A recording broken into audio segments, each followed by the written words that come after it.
So today's video is my review of Shoe Dog by Phil Knight.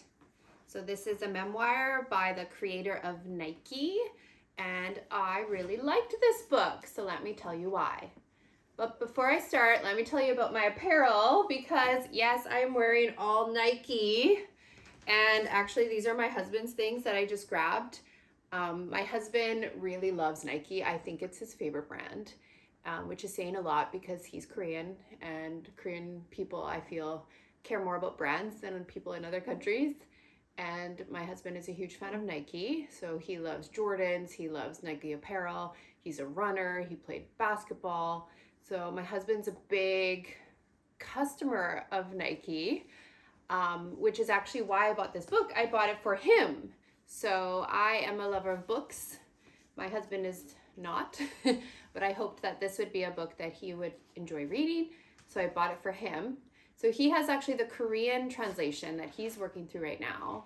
But I read this copy because I was curious, and I ended up really liking it, which is interesting because I am not a big fan of memoirs. So I recommend this. I think it's a good read. It is on the Bill Gates reading list. It says here that he also enjoyed it. So definitely, if you have time, I recommend this. But my point is that I am not paid by Nike, and I'm not sponsored by Nike, and there's nothing from this video that's going to go to Nike. So unfortunately, but hey, if anyone from Nike's watching this, contact me. So what I did is I have one of my husband's shoes. He has so many Nike shoes, and I wanted to grab a box and a shoe. So we'll talk about that first, because I like in this book that it talks about how they made this logo, and it was very cool how they came about it, and that they didn't invest like millions of dollars to create this fancy logo, and it was kind of just a simple swoosh, which became super famous. And I'm gonna have this just sitting by me while I talk to remind me. And I have my notes. So the first thing I want to talk about is how this book is really like the American dream. I feel like a lot of stories about the American dream are very kind of disappointing because they show how difficult it is to achieve. And this book was honest and refreshingly honest. It tells his story about how he failed and how he struggled and how it took a lot of time and dedication and not giving up to have success in his business. So the first thing that I enjoyed about this story was how he travels the world, and how traveling the world gives him a different perspective on not only business but life. And I really feel that same way, because growing up in North America, I feel like maybe it's egocentrism, where I just feel like everybody knows about North America, not just America, but Canada. People there, we think that we are kind of the center of the universe, and that everyone knows English and everyone knows pop culture from us. But as soon as you step off the plane in a foreign country, you kind of get a reality check and realize, oh my goodness, there's this whole other world out there. So I like that Phil Knight experienced that when he was young, and when he went to Japan for the first time, and how he was open to learning and how that helped him as a businessman, but as a person. So yeah, if you have a chance, travel the world. It helps you learn about life. However, there are some things I didn't like. On page 79, he uses the expression poo-pooed.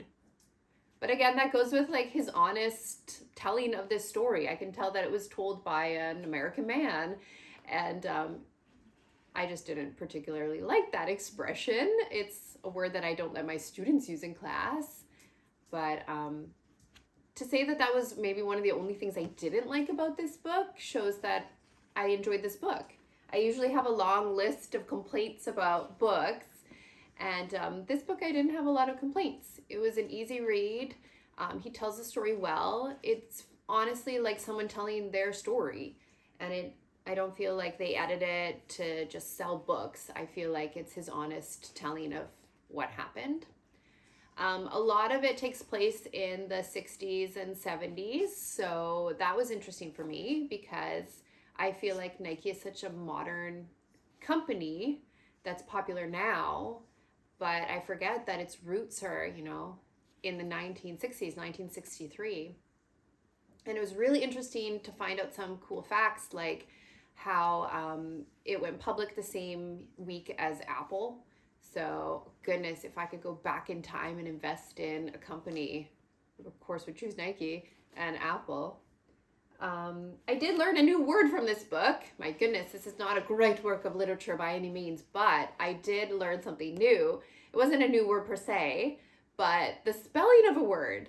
On page 164, they used the word segue, and I did not know this word was spelled with a U. So I had to look it up and realize, oh my goodness, this word that I've often used, I didn't know the spelling. I hadn't read it before, perhaps. So that was fun. And my favorite line is from page 334, where he says, maybe the cure for burnout is to just work harder. So I am kind of a workaholic myself, and I always quote the expression that I'll sleep when I'm dead. But it kind of gives me some inspiration here as a business owner that just keep going, and there is always hope. You can always make more money. You can always turn things around. You can always have success if you don't give up. So I think if you are starting a business, or if you own a business, or if you're going through hard times, I think that it is an inspiring read.